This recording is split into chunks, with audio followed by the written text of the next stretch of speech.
S'engager avec les assises de la parité, c'est une évidence pour la Maison Bleue, c'est notre raison d'être.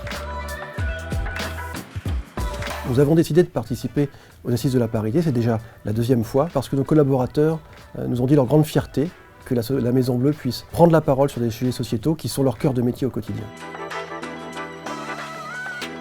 La parité à la Maison Bleue, c'est un sujet qu'on connaît depuis 20 ans. 97% de nos salariés sont des femmes.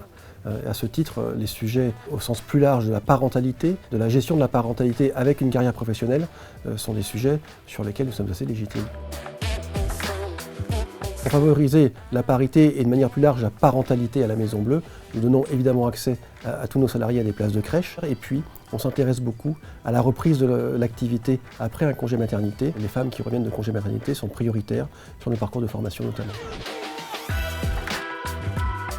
Nos enjeux en termes de parité cette année, ils sont d'abord d'attirer plus d'hommes dans les métiers de la petite enfance. Le deuxième enjeu, il est de faire en sorte qu'on intègre dans nos procédures RH les sujets de parentalité. Nous allons fixer un objectif à l'ensemble du comité de direction de faire passer l'index d'égalité homme-femme de 86 à 90 sur 100. La question que j'aimerais poser aux entreprises partenaires, c'est de savoir quelles sont les difficultés, les résistances qu'ils ont rencontrées eux-mêmes, qu'ils ont pu identifier, ce qui nous aiderait énormément pour les adresser et pour pouvoir avancer avec beaucoup plus d'efficacité dans ce domaine. Les résistances, elles sont culturelles, clairement.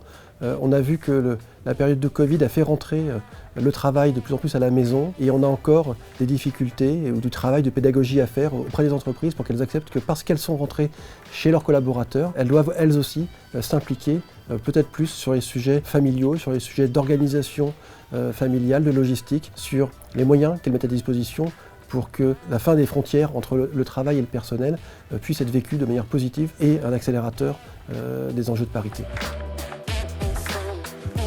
Il faut accélérer le mouvement, bien sûr. Rendez-vous le 28 juin prochain aux Assises de la parité. Connectez-vous, intéressez-vous, sollicitez-nous pour que nous puissions faire avancer ensemble la cause de la parité. Rendez-vous le 28 juin pour les Assises de la parité 2022. Plus d'informations sur assises-parité.com. #Assises de la parité 2022.